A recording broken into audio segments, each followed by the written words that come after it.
Where is your data going? What is it telling you? How is it informing future decision making? What do you know about your beneficiaries? I think that the sector has been a little bit slow to embrace.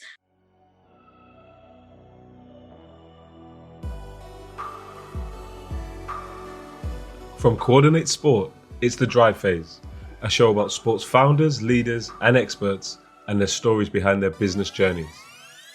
Our guest on this episode is Preeti Shetty.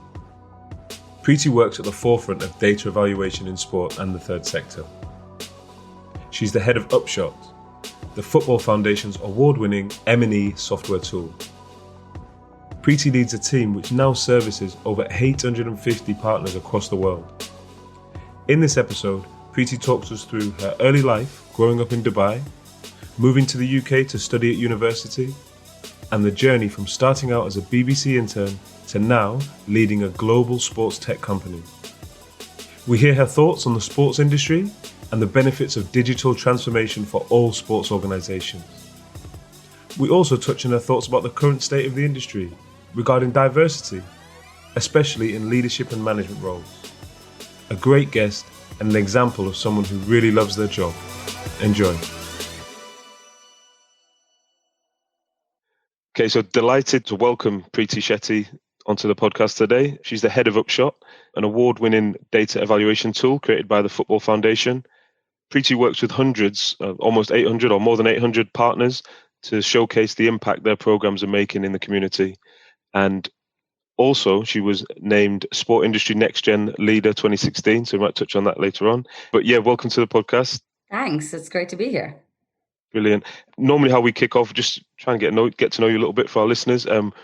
Generally talk a little bit about your earlier life. So how would you describe your childhood if you were to give a bit of a rundown on? Really great childhood. I was born in Dubai and I grew up in Dubai to Indian parents. And you know, Dubai at the time that I was growing up is very, very different to how it is now. It completely transformed. You know, when I was growing up, it was a little bit of a desert still. It was, you know, very small, very few tourists. We always describe it a little bit, you know, like those of us that grew up there, you know, everybody knew everybody else. You hung out with people from kind of similar backgrounds. Everybody knew everybody. It was a really nice, safe place to grow up. You know, lots of playing on the streets in the winter because it was too hot in the summer, and lots of indoor stuff in the summer. But what I really loved about it is it was an extremely international outlook. You know, Dubai is a transit country. It's full of immigrants. It was built by immigrants. So really, when we were growing up, you know, everybody spoke a different language. Everybody came from a different country. And, you know, all of our parents moved there to try and make a better life.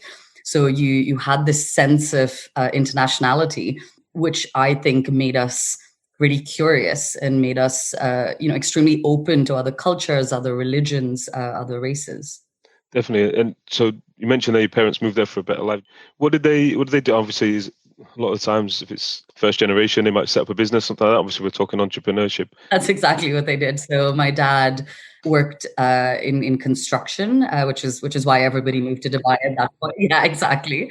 And so he started his own business, and my mum worked in a bank. She's an economist. And so worked in a bank for her whole life, basically, and helped my dad kind of build up his business, which at the time, you know, was a great thing to do because Dubai was booming. Towards the end of, obviously, you know, the crash, it was a very different story because having your own business in construction in Dubai in 2008 was terrible. But when I was a kid, you know, it was a great place to be. And for them, I think it was a real chance to try something for themselves and you know, understand what they could do. They were quite young. My parents were about 20 when they moved to Dubai. So I think it was a big leap for them. Yeah, definitely. Yeah, no, huge leap. In terms of schooling over in Dubai, obviously, like you said, a bit of a melting pot, all different kind of cultures coming together. What was kind of school life like? You see the facilities now. I'm not sure if it was like that then, but the facilities, you see the schools over there, amazing. What was that like growing up, and what was your first experience of like sport, PE? Yeah, I mean, the facilities were nice. They definitely weren't this nice. You know, it was a bit of like open fields, open courts, but also the weather played a big role because it was so hot in the summer. we couldn't really do sport outside. So it was very seasonal for us, sport. And because of the weather, I was on my school basketball team, which is really funny because I'm really short. But at the time, I was the same height as everybody else. So, it made sense. Because it was so hot, we do training at like 5:30 in the morning, because that was the only time we could, because at 8 o'clock it started to get really hot, and we couldn't be outside. So I remember my mom, having to wake up, and we lived quite far away from school. We would wake up at 4, and she'd drive me to school so I could do, my hour and a half like sport training. And then she'd go to work. And, it's crazy when you think of the sacrifices, obviously, that parents make in order to facilitate, things their kids want to do. But for me, I think that was my first experience of sport. It was a really good experience. We had PE, but other than whatever that hour of PE that you did, if you weren't on a team, or if you didn't actively go join a team, you didn't really have a lot of sport. And for me, I really enjoyed it. And when I was little, I was on lots of teams, and I used to do track, and I really enjoyed that team environment. Really interestingly, as I got older, I wasn't very good. I wasn't very good at any sport. But because I had built these relationships, and I think I always use the basketball one as an example, we got to a point in this team where the coach realized I really wasn't very good, and I wasn't getting a lot of playing time. But I think he realized it was important for my self-esteem and like my social environment. So he gave me this like team manager position that now when I look back wasn't a thing. He invented something for me to like boost my morale. So I would do the team talks, and I would like lead some of the training stuff. And then now I realize it's because, it was him trying to say, I can't actually let you play because you're not very good, but I don't want to kick you out because I realize that this is important to you.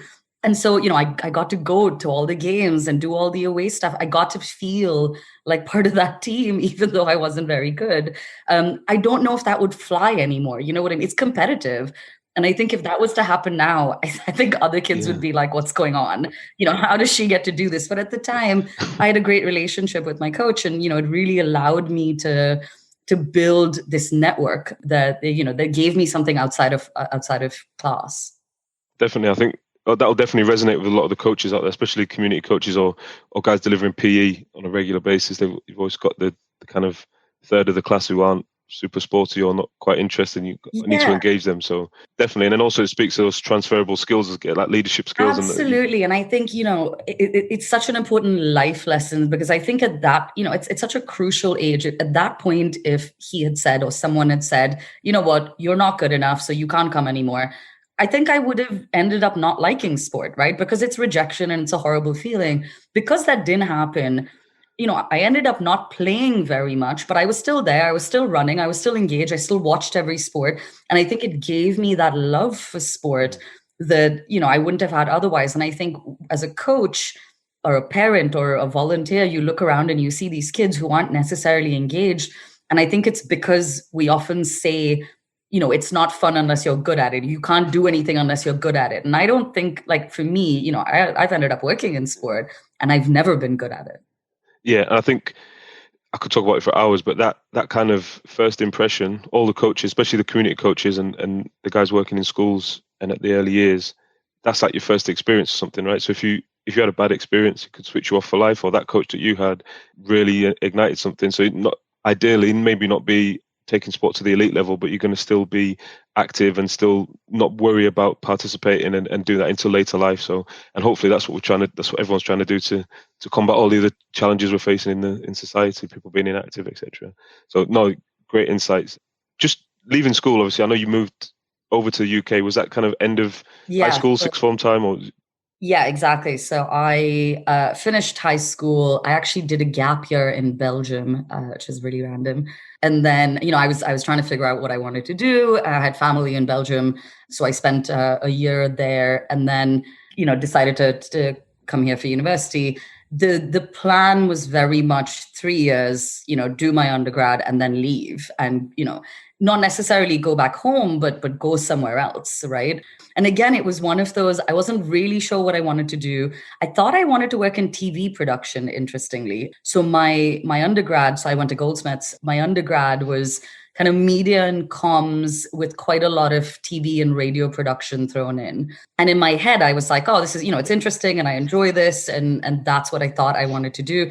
And I think it's also it's interesting that we make young people decide their career choices at 18. Like, how do you know? You've never done anything. Yeah.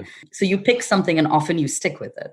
Yeah, and I guess media comms, the degree sounds quite technical, so maybe obviously that might have helped in terms of moving into the field you've moved into. It's funny, now, and I guess through my career, there's definitely skills in there that I have used, right? I think whatever job you're in, comms is quite a helpful thing. So I've definitely used those skills, but I think the direction I thought I was going into was quite technical and it was very production focused, which obviously I've never used again. It did help me get into sport though, and into my first ever job. So, I'm always grateful for it. Yeah, and that was the BBC, right? Is that where you moved into the BBC straight from university? I know, just off our research, I know the Your Game project, when that came up, I was like, resonated with me because I remember back, I think it must have been 2010, 2011 time, the roadshow come around my local area with kind of one extra and a lot of coaching getting involved, a lot of young people from the streets getting involved to kind of those events. So, yeah, were you behind all that, or what was your role? I was definitely there. So you were probably there, right? You must have been maybe there with a headset on, running around. Yeah. It's funny how things happen, right? Like for me, this whole thing was a complete accident. I was doing my media and comms degree and I thought I wanted to work in TV and I was applying for internships and I applied to the BBC because I wanted to work in TV production, right? That was the logic. I happened to get an internship at BBC Sport for their outreach project called BBC Your Game. I knew nothing about Your Game. I liked sport, as we've talked about before. I didn't think I wanted to work in sport. I took that internship because it was TV, because it was the BBC. So I go, it was a 4-week internship. So I go and I get to know these incredible people that I still know really well. And I get to be part of this incredible project. So BBC Your Game, as you said, was a bit of a road show. We went around the UK trying to engage young people not in education, employment, and training through a football, media, and music festival, right? So it was all about, come and play these tournaments. We had lots of partners, Positive Futures, and, actually the Football Foundation was a funding partner, which is also how I got to know them. But, we'd go around these cities and we'd engage young people and sort of come and play the game, but also see what else is out there. And there's employment opportunities and training opportunities. For me, it was a 4-week internship, right? So I helped do lots of logistics. And at the end of the 4 weeks, the Beeb had a rule at the time, and I don't know if they still do. After your 4-week internship, you had to leave or they had to pay you, right? So they either hired you or you left, which is fantastic. I was still at uni. So it was my final year. I hadn't finished yet. And they employed me, which was fantastic. So I finished out my last year while working at Your Game. I think this was 2008. And, for me, it was an extraordinary experience. It was sort of I had done like summer work stuff, but I hadn't really had this kind of responsibility. It was a small team and they very much, so I was the partnerships coordinator.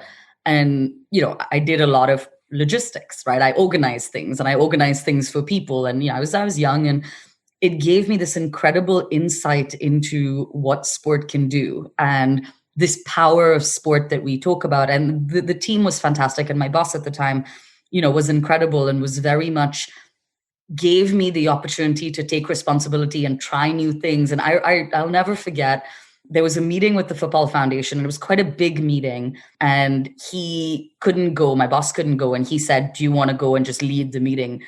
And I did, and the meeting went really well. And I remember walking out of the room and all my colleagues were like, applauding. And I think it's that atmosphere. And everyone's like, that's amazing. You did a really big meeting and you should be really proud. And it's with the Football Foundation, which is, a really big, credible organization. And I think it's little things like that give you confidence and make you realize, oh, I can do this. But also for me, it was a real insight into a job, a role, a sector that I didn't really know existed, right? I thought sport, club, you go and work at a club and that's your only option, or TV, BBC Sport, and I remember even when I was at the Beeb, I explored, commentating and going to the studio and looking at all of those things. And they really gave me those opportunities. But for me, what really stuck is sport has the power to engage young people like nothing else, to provide opportunities and pathways, to really change and mold and shape communities. And that was the point I decided I was never going to do anything else again. And I've never done anything else again. So yeah, it was, I know it doesn't happen to everybody, but for me, it was a bit fate. Yeah, definitely. I mean, I guess in terms of those type of events, because I remember it being such a huge like impact, a lot of engagement, a lot because I think it was like a tournament based thing. So there's a lot of football, everyone putting their kind of community teams together and really got the young people locally involved. I guess it's going to lead us on to Upshot for sure. But in terms of like measuring the impact from something like that, that's just like a one-off event. Obviously, investment into it and great production values, obviously, and everything else going on, the concert, everything that happened at the same time. I guess afterwards, being able to measure that impact is something that's really important. I don't know whether that was difficult, especially if you're doing like a road show or was it working with the partners. How was that? Yeah. Because it's like short term engagement, but then can you measure that impact I afterwards? think at the time, and again, maybe this is because of the level that I was at. I was very junior, right? So maybe these conversations were happening above my head and I wasn't aware. But I don't know if impact in the way we talk about it now was at the forefront of what anybody was thinking. I think it was, we were engaging lots of people, lots of numbers. We had thousands of kids turning up. Yeah. They had a good time. We could see that. And through the partnerships, absolutely, they would tell us that, yeah, they had better engagement with their young people, or people were coming to see them after. There were wonderful stories that were coming out of it, which I think is a really common thing in sport. We heard stories of young people that went on to volunteer with these organizations or ended up, getting off the streets and getting jobs. How much of that we can attribute to a one-day event? I don't, no, now I would have an opinion on it, right? I think at the time, and I think this is very reminiscent of where grassroots sport was at that period of time. I don't think there was that much pressure to really understand the impact. I think people were happy with 1,000 kids turned up, good photos, and everyone had a good time. I think that was enough. That's not to say that it didn't have impact, right? I think with short-term event-based stuff, it doesn't mean you can't have impact. It just means you need to be tracking your young people and the work that you do in your partnerships much more long-term. Now, if I was to evaluate Your Game's impact now, I would make sure that our partners were collecting data on what happens with those young people. Do they go on to do things? We'd be doing pre and post surveys. We'd be understanding their attitudes and their confidence levels.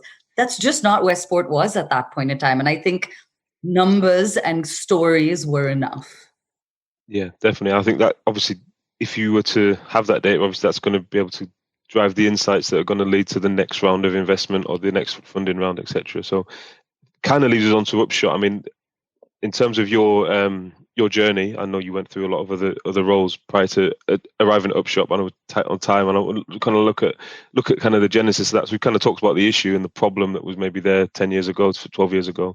What led to I guess the Football Foundation developing Upshot? I don't know if you were involved right from the start there, or was it already kind of in development at the time when you Yeah, I joined? mean, again, really fortuitous, right? Really interesting. I met the foundation at Your Game, and I kept in touch with some of them, right?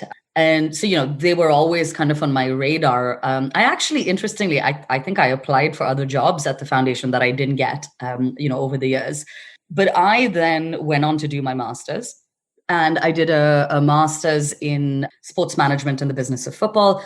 And I focused my master's very much on impact and research methods and evaluation, right? Because I was freelance at the time. I was working for lots of football for development organizations and NGOs. And I was already at the point where I realized that impact was an issue. And NGOs and clubs and community groups weren't able to collect good data and understand their impact.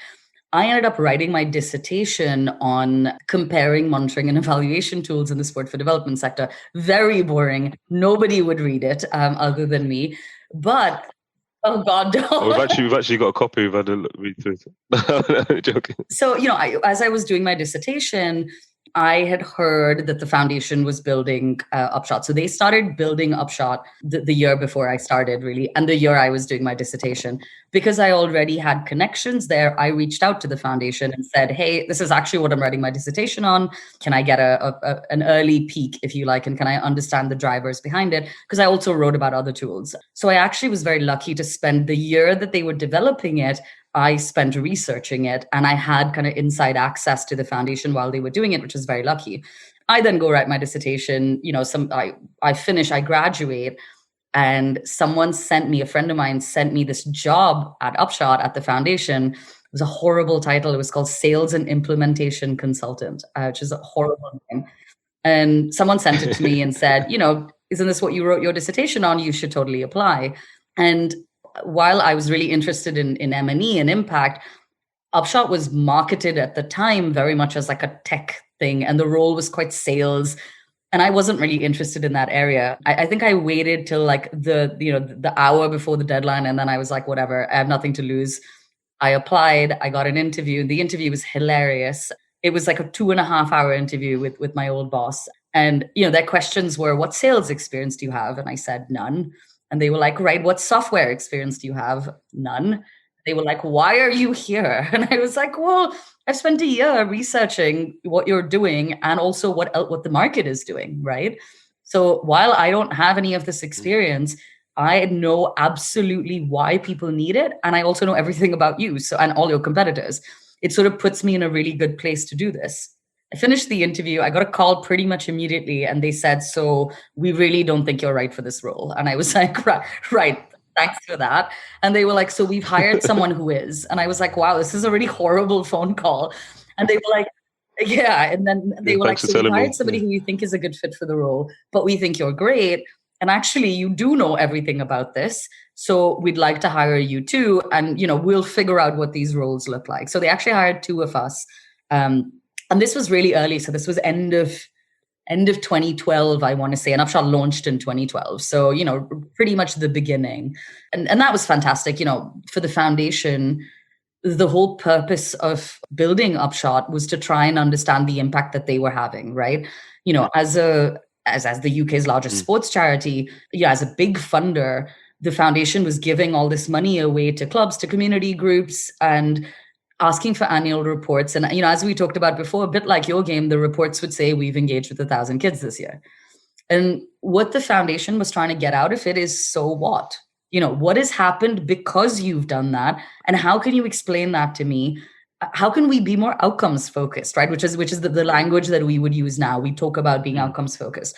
So for the foundation at the time, the driver was really trying to understand the so what question, but also a recognition that as a funder, you can't turn around to like a small club or community group and say, I want real-time data. I want it every 3 weeks. I want you to do 10 case studies and 2 surveys. Nobody has this kind of resource. Nobody has this kind of knowledge. So, well, exactly. And say, you know what, exactly, I don't want to do that. The real driver behind Upshot was, well, why don't we build something? Let's move away from paper, try and move away from Excel. Why don't we build something that we can give to our grantees that they can use, that makes it easier for them to give us this information? The information is real time. We don't need to do an annual report anymore. We can then start to look at this and say, okay, we're struggling here. Is this project failing? Is this project doing really well? And intervene, when it's successful. Because I think something that people forget, no funder wants a project to fail, right? It's in everybody's interest that a project succeeds. The issue is people are too scared to tell their funders it's not working because they think they'll pull funding. Actually, if you tell me 2 months in, hey, this isn't working the way we thought, we can sit down and have a conversation and say, okay, what do you need? A bit more marketing, a bit more money, a bit more resource? Because in the long run, you're saving me money, by fixing this now. Then a year down the line, you tell me, oh, by the way, nobody came and it didn't work. You know what I mean? Yeah, exactly. I mean, huge success with the rollout, obviously, across the UK, really football focused initially, I'm assuming. But what other sectors you work with now? Because I know the stats are kind of, I think we talked before previously, over 850 organizations, that number of partners that you work with? The growth has been really organic. I mean, And interestingly, I think the intention, obviously, when we started was let's work with our grantees, which we did. The first ever program we got on Upshot was Barclays Spaces for Sport because it was run through the foundation.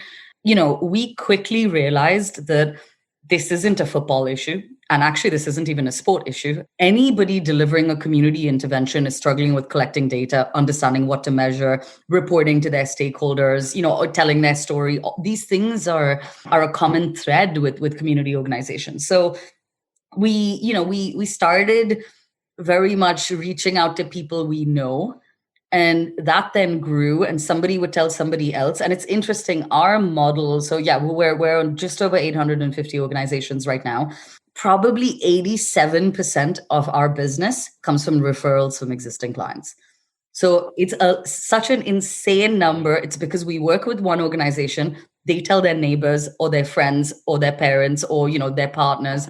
They then work for another charity and they call us up. And we love that because it means we're doing a good job. It means people want to work with us and they think Upshot's good. So they tell their mates about it, right? It's the best way to do business.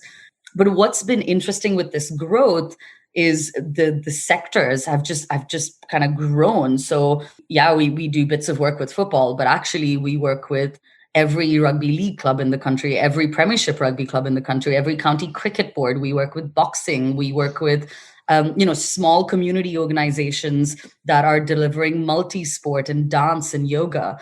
But actually, we do more than sport. We work with local authorities in public health and volunteering. We work with the criminal justice system. We work in education with schools, colleges, and universities. We sort of really diverse. And really diverse. The beauty of this diversity is we're learning every day, right? So, there are days, one day we're literally sitting with a man in his shed who's delivering woodworking sessions to his local community. And the next day we're at a national governing body. And the third day we're, in a prison. And what's interesting about it is each sector has its own challenges and each sector has its own innovations. And we get to see that and we get to take it from one sector to the other and say, hey, that's so interesting that you said that. Do you know what tennis is doing? Or have you heard what universities are doing? Or do you know what, the National Autistic Society is doing? It's being able to really do this cross-sector learning that I don't think you get otherwise, because we're that common thread. Like my team goes and sits in people's offices and, on their pitches and their fields and their courts. And we are then able to transfer some of this not only onto Upshot, because that's a big part of what we do is we go build and develop and enhance the system, of course, but also to deliver training and capacity building with these organizations. Definitely. Like you mentioned development there as well. I know from our point of view, Coordinate Sport, I think we maybe launched our version 1 similar time to 2011, 2012. And it's funny with you're talking about referrals there, that really resonates because, we like sales and marketing, something we're only dipping our toe into the last couple of years because everything was that kind of referral base when you got a good product that's working. I mean, what does Upshot look like now compared to, I don't know what version you're on, or what did it look like when I guess you're going to look back at 2012 and think, oh, the product was terrible compared to what it is now. I don't know what your kind of thoughts are on how far you've traveled. Very far. We have clients that have been around from the start, and I think they really see the difference. We have been very careful. We don't actually do versions. So, we haven't gone down the route of, okay, we're going to build this and now build something else. We've iterated very, very slowly and organically throughout this journey. So there is nothing on Upshot that existed in 2012 that doesn't exist now. We've just made it all better, right? Very different in that there's lots of new things, obviously. Like when we first started, to give you an example, we have a survey feature within Upshot. We thought nobody would use it. There's better survey functions out. There's SurveyMonkey. Why would you not use SurveyMonkey? Actually, it turns out it's one of our most popular features, and we've continued to build and improve it over the years. For us, our driver with product development is we are completely user-led. So, we're constantly asking our users what they think. They're telling us what they want. You can do feature requests. We have a roadmap that everybody feeds into. We're obviously also driven by the foundation, the Premier League, the FA, and Sport England as our funding partners. So, for us, it's either coming from the top with our funding partners saying, here are the kinds of things we'd like, or coming from the ground where our organizations are saying, yeah, good, I wish it did that. Or, I'd quite like it to do this. I think it's missing this thing. That's how we develop. That's how we build, and we iterate every single point in time. And what that means for us, and I'm sure it's similar for you guys, rather than, and we do this, every couple of years, every year, there's one big feature maybe, but actually it's lots of little things. It's not necessarily, it's always a small tweak here, a small bug there, a small amendment here, because, and you guys, I've talked to you about this before, so I know you're the same. We're never going to be everything for everybody. Upshot is not the answer to everybody's problems in the sector. We do our bit really, really well. And then we signpost or we link or we integrate with people who do other things. And I think there is a risk here of organizations think that I'll get that one system and then, it'll do everything. And then they get upset when the system doesn't do everything. That's not how this works. And if it did, I think we'd do everything in a mediocre way as opposed to doing one thing in a really fantastic way. Looking forward on Upshot, obviously I know strategic plans will be in place, etc. I'm assuming that everything that's happened this year wasn't in the strategic plan when you wrote it before. So I guess I might shift and change, but I know we feel like the industry's going to come back as strong as ever. Obviously, the demand's always going to be there. What's next for Upshot? Though? Like next 5 to 10 years, what does it look? What does the roadmap look like for Upshot as a business or as the product?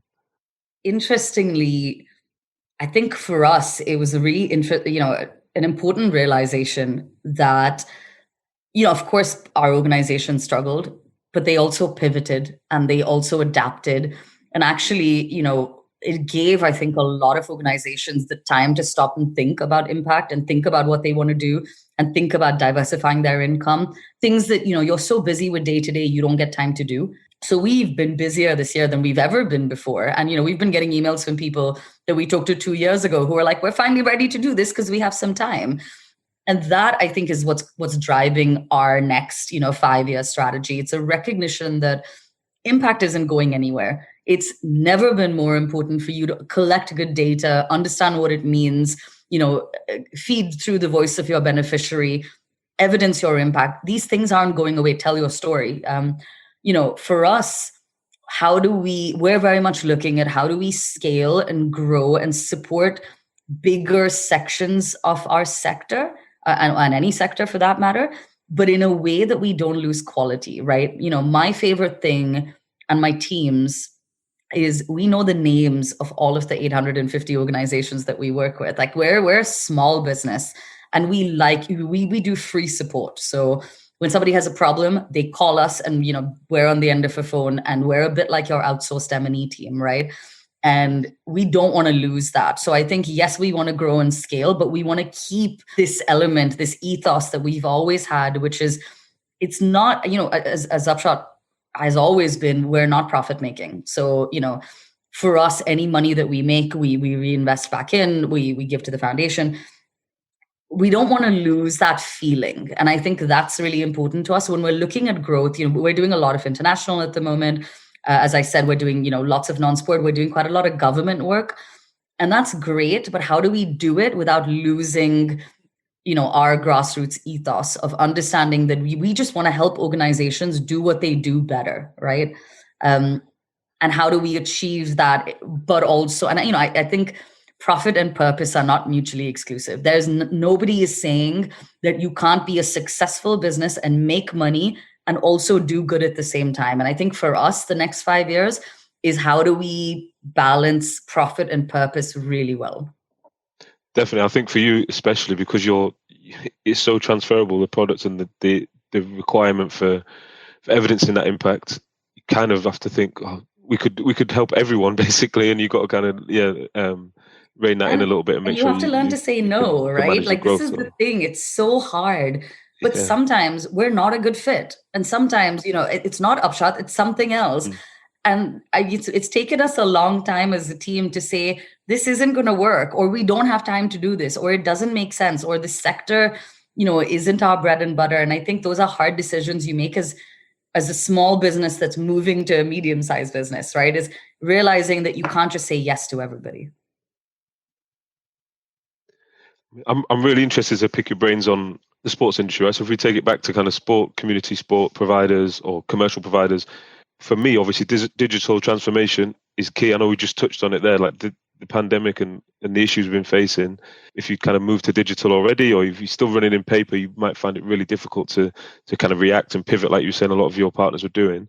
What's your kind of your experience working within in the sector from obviously from when you started to now, or things you've experienced either with both, or with charitable organisations or commercial providers, I guess, on the ground? We've come a long way. The sector, when I say sector, I mean the third sector in general has come a long way. When I first started, I would talk about impact or data or all of these things, and people weren't interested or they were a bit scared by it. Then it became digital meant website and social. And that's not the digital I'm talking about, right? Those are very, very important things. But I think every organization now is quite comfortable with having a website and doing social, right? That is not the issue.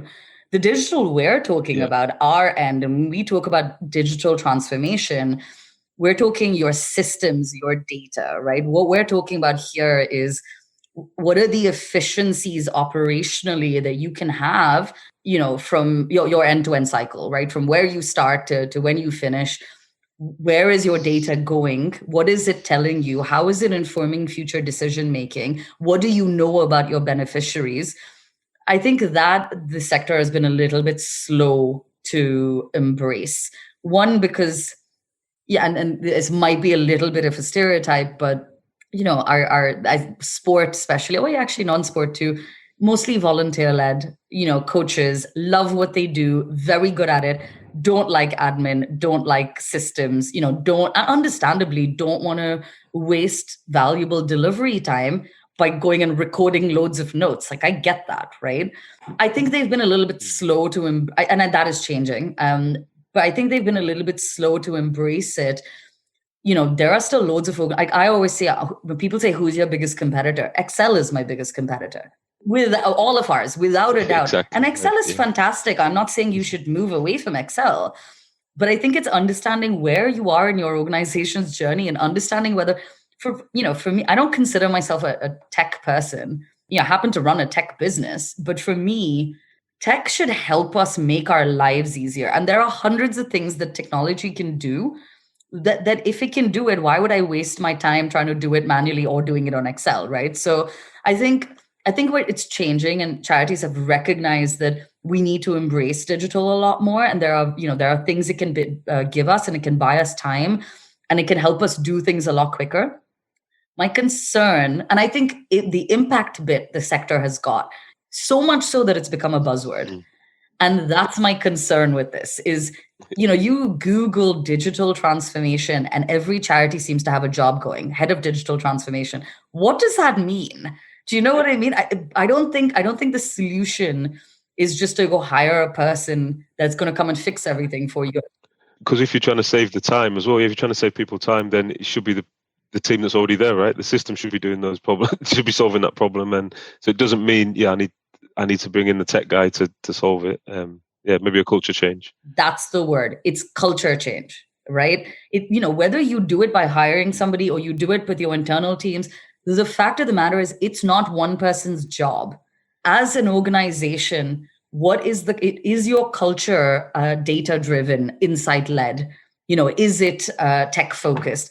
Those things don't mean you have 6 systems. It means the way you think as an organization and your employees think is putting those things first. It's saying, I'm not going to make big decisions until I look at what the data is telling me. I'm not going to create new programs until I get feedback from my beneficiaries. It's systems thinking. These things, it's not necessarily linked to a product.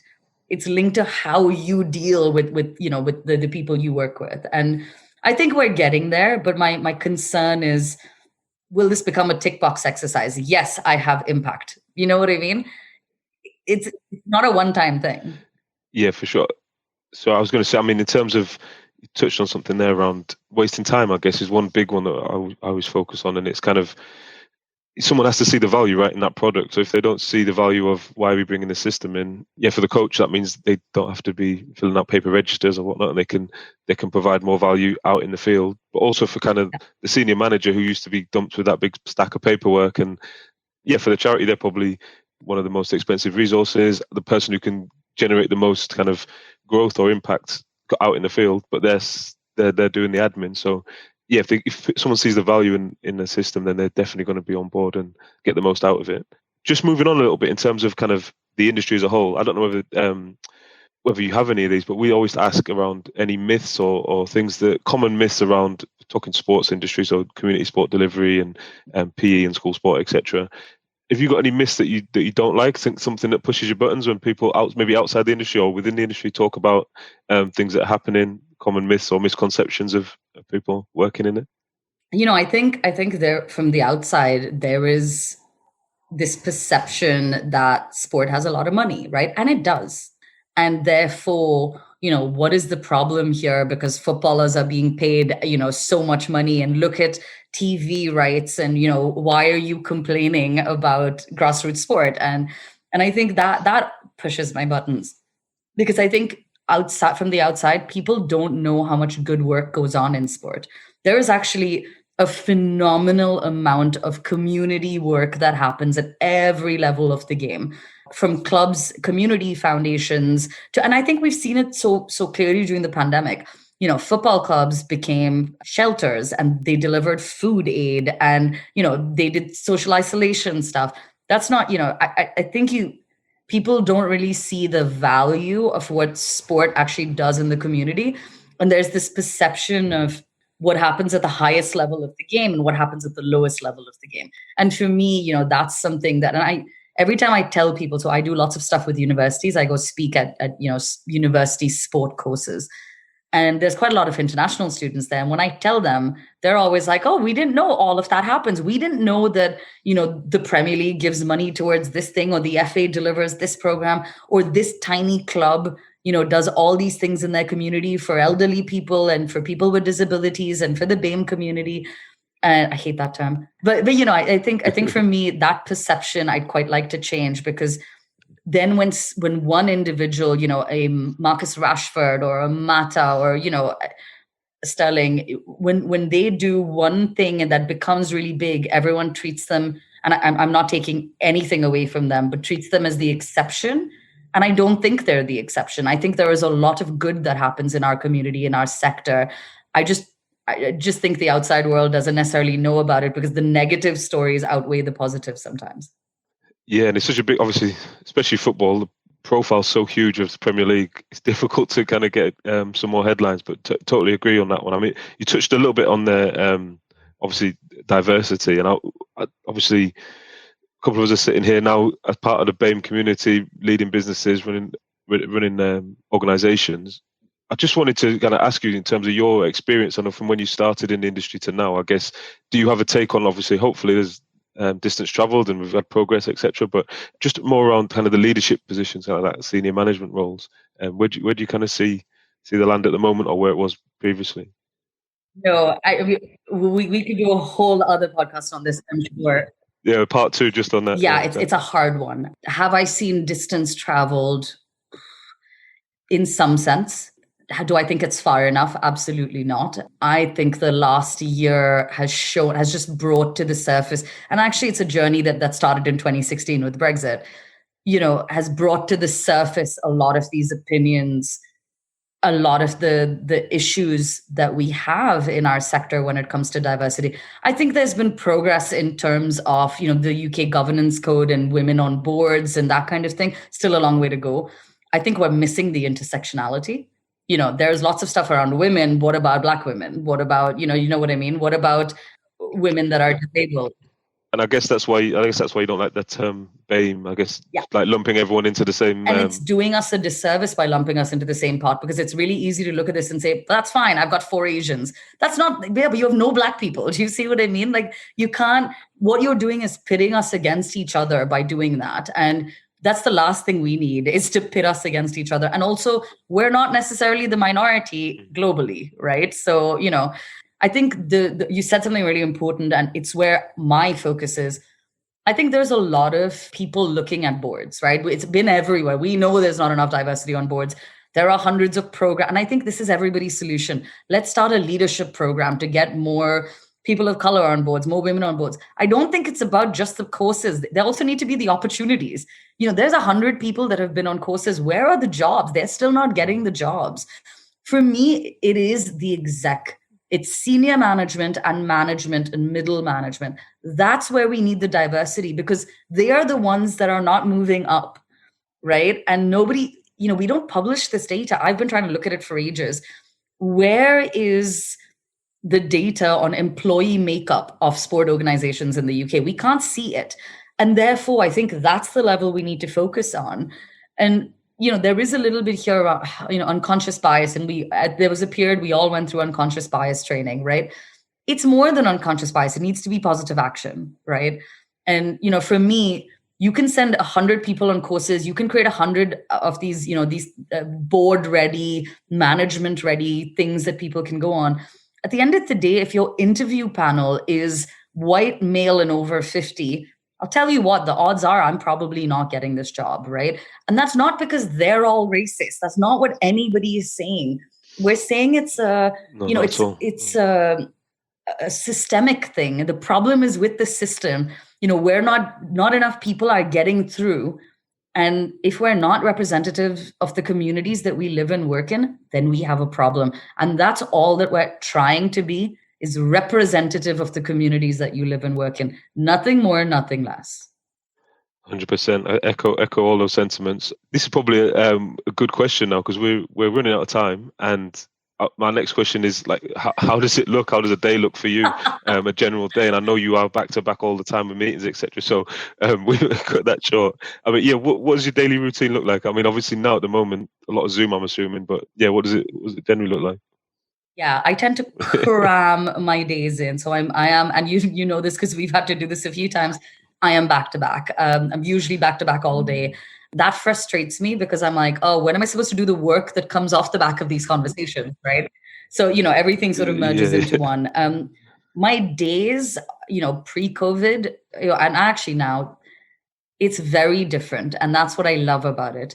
My team and I do such varied work that one day I'm, doing a demonstration of Upshot the system, right? So I'm, trying to talk to organizations who might want to use it. One day I'm delivering a capacity building workshop on the importance of impact measurement. One day I'm, traveling to Hull to deliver some training on the system. One day I'm, in the US doing a conference. And that's what I love about it. It's every day is different. And it means we work hard and we push ourselves, but we genuinely love the organizations that we work with. And I love the fact that, all my conversations are with different people at different levels of organizations of different sizes. I used to do quite a lot of travel pre-COVID, and obviously I'm not doing that anymore. And actually I quite like it because I think there is a realization that we could have done a lot of this on Zoom. Like, we didn't really need to go somewhere for a 1-hour meeting. So do you have any habits that you use to be able to stay on top of everything? I mean, it's so busy. Stress relievers or anything that kind of... I have lots of things that I'd like to do and then I don't do. I'm like, oh, I should do this and I should be very organized and make these lists, but I'm not. I'm a little bit like last minute, all a bit crazy. I think my saving grace and what keeps me sane is that I would talk about this for fun, which is really annoying for my friends and family because I do talk about it for fun. And they're like, is this really what we're talking about again on a Friday evening? But I love it. And I think for me, it doesn't feel like, of course, there are days that are horrible. And of course, there are days, currently my day to day is filling out insurance paperwork. It's horrible. And, but everybody has days like that. But I think for the most part, I genuinely love what I do, and I genuinely love the organizations I work with, and I feel a sense of purpose, and that keeps me going even when things are crazy, right? And I think you have to find, and everybody has to do this for themselves. Not everybody is lucky enough to have a job that they love 100% of the time, or even 10% of the time. I think you find the bits within it that give you joy, that give you purpose, right? And you balance that out, and you focus on, what am I doing for my community, for my work, for my team? Like, for me, that's how I look at this, is what am I doing for me? Because it's really important to do stuff for you. what am I doing for my team? What am I doing for my clients? What am I doing for my community? And you find an in-between of that Venn diagram that's like your purpose. Love that. And such good. I got one more question. I know there's so much I wanted to talk to you about. We've kind of we've run out, so we have to get back on another time, hopefully. But last question we ask everyone is kind of, what would you, if you could go back in time and tell yourself at 21 years old, 22 years old, when you started out in your career, what's the message you would go back and just deliver to yourself back then? Great question. I think, and I try and be quite good at this, but I think everybody struggles with it. I think the message would be, don't be scared to try things. Like, don't be scared to fail. I think people are so scared, especially as you're starting out, and you're scared to do things, and it's easier to be safe and just take the safe option. And I think for me in my career, I've never said no to anything. I always try and I take risks, and it's always worked for me. And when it hasn't, I have failed multiple times. That's okay. And you pick yourself up and you learn from it and you try again. And I think I wish I had started that earlier. At 21, I was playing things pretty safe. And I think that would be the advice, is just try things and don't be worried about failing. Anything that happens to you that early in your life, it's not gonna scar you for the rest of your life. You'll just learn from it. Fantastic. No, really appreciate that. Thanks a lot for your time as well. I'll let you get off to your next meeting and the rest of them for the day. Speak to you soon. Bye. Thank you. Thank you for listening to this week's show. You can subscribe anywhere you get your podcasts. If you'd like to get in touch with us, you can write to us at dryphase.podcast@coordinate.cloud, tweet us at coordinatesport, or follow us on Instagram at coordinate_sports, or on my account at James_ventures. This episode was produced by Nancy Kwamboka, with support from Claire Goodchild and Lola Small, with special thanks to Rochelle. I'm James Moore, and you've been listening to The Drive Phase from Coordinate Sport.